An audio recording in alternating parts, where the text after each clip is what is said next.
In this video today, I'm going to show you why it's not such a good idea to take your beginning students into Shirshasana headstand.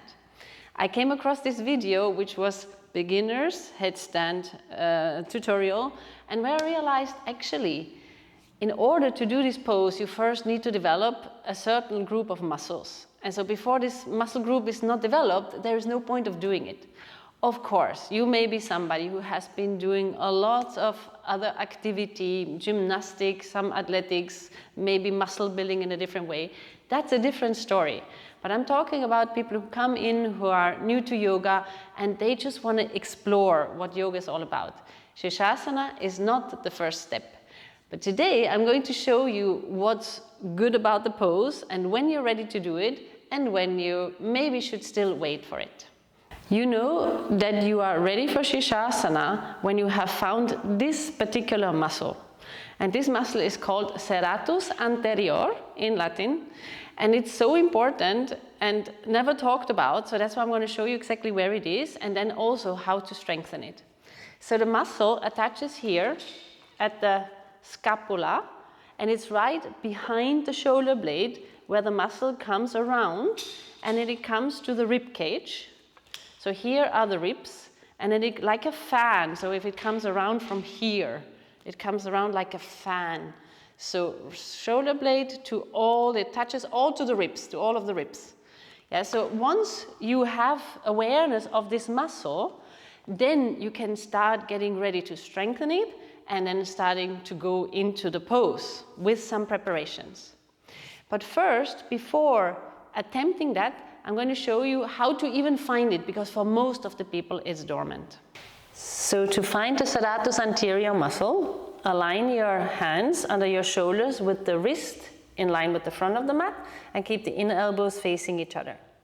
So here I'm going to move my shoulder blades towards each other and squeeze. If you see, between the shoulder blades I'm dropping and then lifting up from between the shoulder blades. The head stays in line with the spine.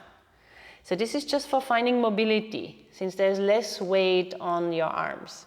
Together and apart. So feel the shoulder blades moving away without moving the arms. So the arms should stay stable in the same place. And then apart again. So from there, I'm going to the next stage. I take my knees a little bit further back, so there's more weight on the arms and less weight on the legs. So from there, I do the same thing again. Squeeze together. And then move apart.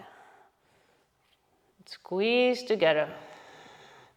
And then apart, apart, apart. And then this apart movement is the action of the serratus. And then from there, I'm going to go to the next step and then just lift my knees off the floor to come into a plank. So that's where the real work is happening.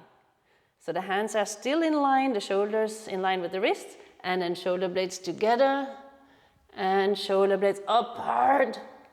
Yeah, so that's the movement in order to keep your Shirshasana safe, to keep your neck safe in Shirshasana.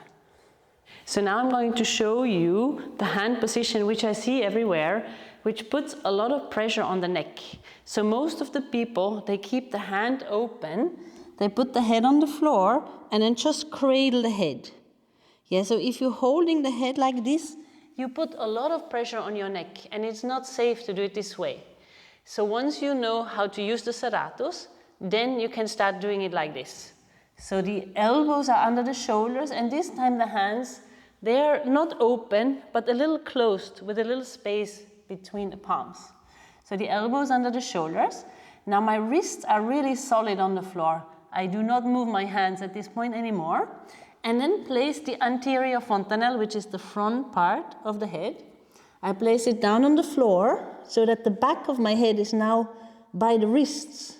And if I'm in this position, there is no weight on my head at all. Now I work my serratus, spreading the shoulder blades, tuck the toes under, and here I come into quarter Shirshasana. And again, if I want, I can lift my head off the floor with my serratus. So this is completely safe to do, while my neck can release down towards the floor. And then coming back down. So keep your neck safe in Shirshasana.